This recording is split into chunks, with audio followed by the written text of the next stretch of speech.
If you slept on that October beatdown for even a minute, wake up now, because the tape is still hot enough to burn your fingers.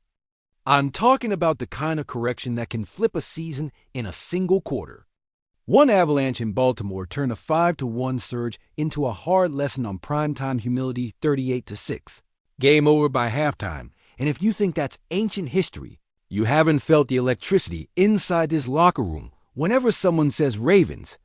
That day isn't just a scar. It's a blueprint. It's the before and after photo the coaches keep on the wall.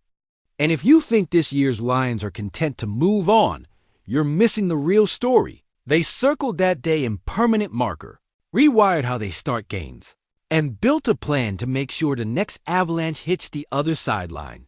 Here's what I'm going to deliver in the next few minutes. We'll dig into the exact pain points from that loss and how they became action items. The 5 hard lessons Dan Campbell's group pulled from the wreckage. How those lessons show up in the first 15 scripted plays. The trench mindset that has to travel in January. The specific rules for containing a quarterback who turns broken plays into touchdowns. How the Lions offense changed its early down DNA. Why no slow starts isn't a slogan but a system. And what all of it means when the game gets ugly in the second quarter and again with 4 minutes left. And then I'll tell you straight, which parts are fact from the tape, which parts are informed speculation about adjustments, and why the only revenge that matters is the scoreboard. You'll leave with a clear stance and a checklist you can use while you watch. Welcome back to Lions News. Fan Report, your daily home for blue-collar truth in football that tastes like cold wind off the river. Hit subscribe, smash that like, and turn on notifications so you don't miss the next breakdown.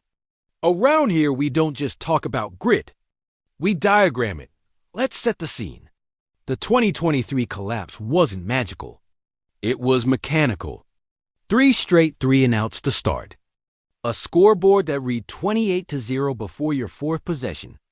A defense that got stretched horizontally until the pursuit angles fell apart. Baltimore didn't just out-athlete Detroit. They out-timed them. Motions came late, edges lost contain, and the offense played uphill from the second drive. That's the truth.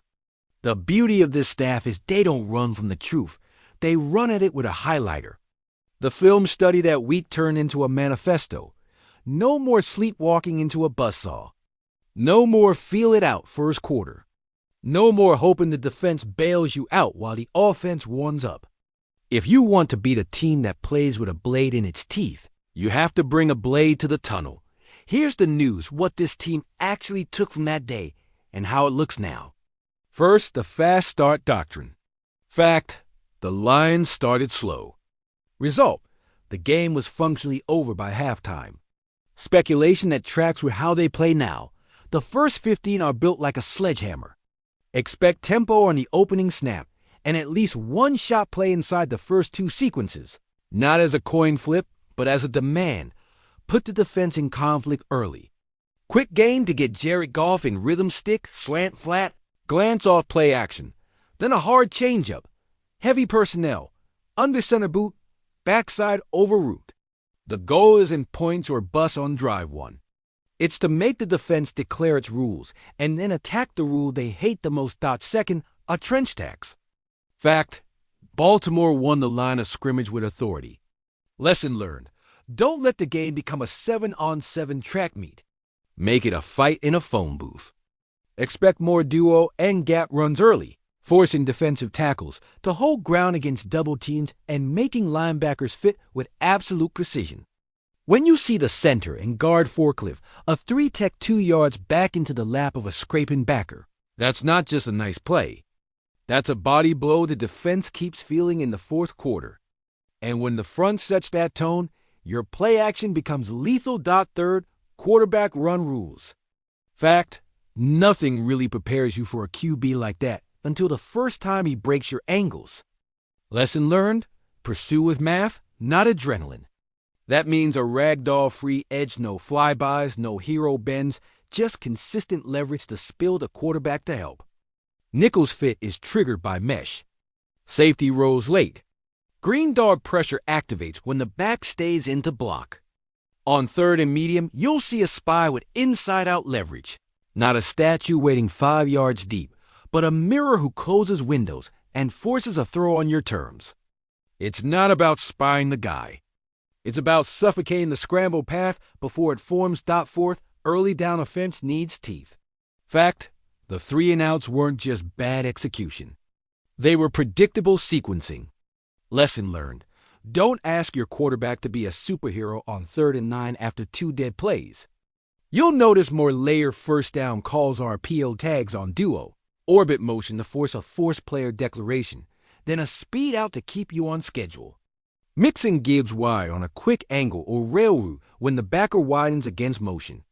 If you see stacked releases and bunch on 2nd and short, that's not cute. It's a shot signal disguised as stay on schedule. 5th, avalanche control. Fact, once the snow started sliding, it didn't stop. Lesson learned. Install 2-score rules. That means if you go down 10 or 14, the clock becomes your friend again. Huddle. Shorten the game. Punt on 4th and 6 from midfield if your defense needs oxygen. Flip the field and take the free possession you are about to hand away with a failed hero play. That's not conservative. That's championship discipline. The same applies when you're up 2 scores, no give, no sudden change turnovers. Make the other sideline earn every yard. Now, beyond the chalk talk, there's the cultural piece, and it matters. This locker room didn't crumble after that loss. It recalibrated. The difference between a cute turnaround story and a franchise with a backbone is what you do the week after a humiliation. Detroit used it to harden habits. That shows up in how receivers block on perimeter screens like it's a bonus check, how tight ends chip like it's personal, how backs read the double and slam the crease without bounce hunting. It's in the way the defense rallies after a 5-yard scramble next play. Next punch, no hands on hips. That's not soft narrative. That's why fourth quarters look different, personnel-wise. Facts first, many of the key faces are the same, but they are older and smarter, with real playoff reps in their legs. Aid and Hutchinson diagnoses misdirection faster. The interior line communicates better against simulated pressures. Goff's chemistry with Amon-Ra St. Brown and Sam Laporta gives you answers on 3rd and man and 3rd and zone without reinventing the offense every week. That matters against a defense that wants to transform every down into chaos. If Detroit stays ahead of the sticks and doesn't chase explosives out of desperation, the game script hugs their identity instead of tearing it apart. So which parts of this are carved in stone and which are forecasts? Carved in stone, the slow start was fatal, the physicality gap stung, and the quarterback run element fractured pursuit discipline. Forecast, the first 15 will be aggressive by design. The defensive plan will prioritize leverage, late rotation, and a spy with a mission, not a wish. And the offense will refuse to hand the other sideline extra possessions with panic throws and thin protection plans. That last piece is big. Protection checks. Expect built-in hot answers against zero and simulated creepers, tight splits, condensed formations, and sight adjustments that turn free runners into free yards. Let's talk late game, because that's where the ghost of that loss tries to whisper in your ear. If this is a 1-score grinder with 8 minutes left, Detroit's best weapon isn't a trick play. It's the same blunt instrument that won 12 games. Run the ball downhill, force the defense into awkward personnel, and make them tackle backs they don't want to tackle anymore. Then use the same look to hit the dagger deep overall play action when safeties get nosy. The lesson from 2023 isn't never take a shot. It's earn your shots with body blows. When the 4 to 6 play sequences and the 60-yard highlight arrives on schedule. My opinion, own the scar, don't hide it. That 38-6 is the best free coaching clinic Detroit's ever paid for, and the receipt is pinned in the building for a reason. If this team stays faithful to the fast start doctrine, keeps the QB run inside a leverage box, communicates the back-end rotations like pros, and refuses to give short fields, the Avalanche lives on the other sideline. This isn't about noise. It's about math. More possessions and rhythm for Goff, more mid-zone and dual body blows behind that line. More 3rd and 3, then 3rd and 9, and a defense that trades 20-yard scrambles for 5-yard size. Do that, and the fourth quarter belongs to the guys in Honolulu Blue. Now I want you in this with me. What's the number one lesson you think changed this team the most fast starts? Trench violence, QB run control, early down sequencing, or avalanche management? What's your first 15 look like for a hostile road environment? If you could guarantee one stat in the rematch yards after contact, time of possession, explosives allowed, what would you pick and why? Drop your plan in the comments and tell me your closing 5 on defense for a must-stop drive. You've been rocking with Lions News. Fan Report, subscribe, like, and keep the notifications on. The only revenge that matters is the one on the scoreboard. And the only way back to January is one clean, violent, disciplined drive at a time. We'll be here for every snap.